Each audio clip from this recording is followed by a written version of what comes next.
pouvez le voir, il n'y a personne. Il n'y a personne, pourquoi? Parce qu'il fait froid, parce qu'il pleut, parce que c'est dur. Et aujourd'hui, dans cette vidéo, on va parler de l'importance d'être dur en rétention séminale. Qu'est-ce que ça va t'apporter et pourquoi tu te dois d'être dur en rétention dans toutes les actions que tu mènes au quotidien. Si ton père n'avait jamais été dur, tu ne serais jamais né, parce qu'il ne serait jamais rentré dans la chatte à ta mère. C'est un peu cru comme ça, mais c'est ce que j'ai envie de te dire. C'est ce qu'il faut que tu retiennes. Tu es obligé d'être dur si tu veux performer, si tu veux avoir des résultats en rétention séminale. Si tu veux te démarquer de ceux qui ne font pas le travail dur, je t'ai pas dit de faire un plan de malade, je t'ai juste dit d'être dur dans tes actions au quotidien.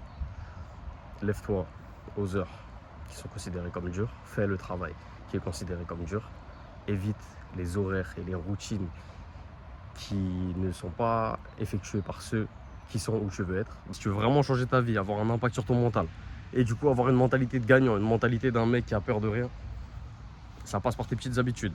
Ça passe par tes petites habitudes et à partir du moment où tu changes dans la tête, tu verras les changements dans ta vie. Alors je te dis pas que ça va se faire tout de suite, hein. Ça va vraiment se faire petit à petit.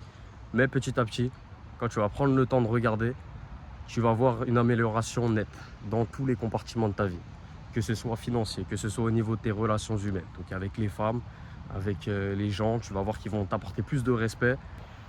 Si tu es mou, dis-toi bien que tes résultats iront avec. Donc, sois mou et tu auras des résultats d'un mec mou. Sois dur et tu auras des résultats d'un mec dur. Hein, quand tu vois un mec avec un physique super solide, tu te dis pas, ah ouais, lui il doit faire ses séries à 20% de sa force, après il doit s'arrêter parce qu'il est un peu fatigué. Non, tu te dis, ce mec-là, il doit se tuer. Ce mec-là, il doit aller dans le dur. Alors, étant donné que si tu prends ta vie en main, la vie des tiens, la vie des gens autour de toi peut changer. Alors, si tu veux leur rendre la vie plus facile, fais le travail dur. Cependant, si tu ne fais pas le travail dur, tu rendras la vie des tiens un peu plus dure. Parce que tu ne seras même pas là pour les aider.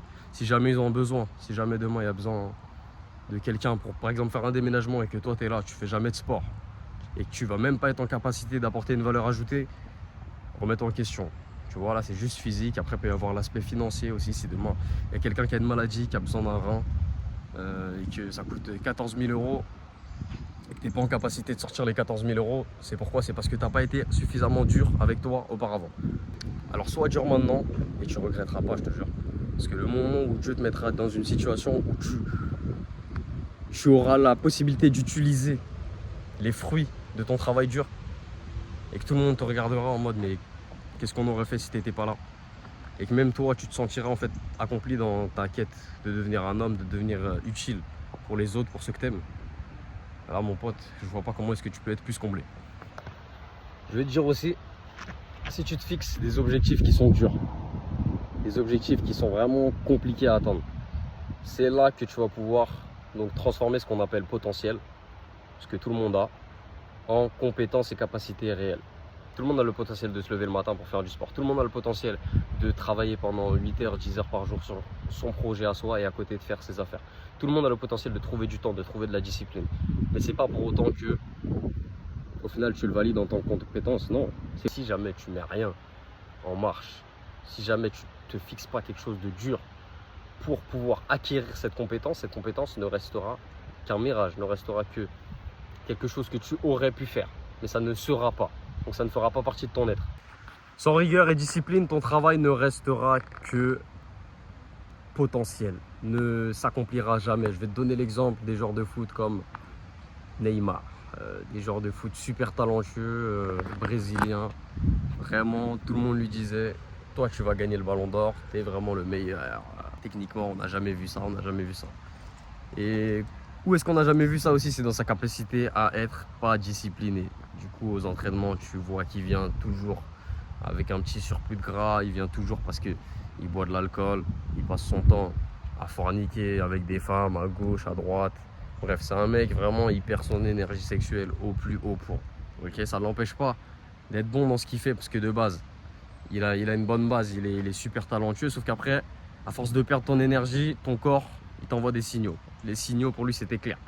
Il se blessait tout le temps. Il n'arrivait jamais, en fait, finalement, dans toute sa carrière. Alors que de base, depuis qu'il a 18 ans, on dit que ça va être le ballon d'or. Dans toute sa carrière, en fait, il n'a jamais été ballon d'or et il ne le sera jamais. Ce potentiel-là, donc comme je te l'ai dit juste avant, ça ne reste que du potentiel.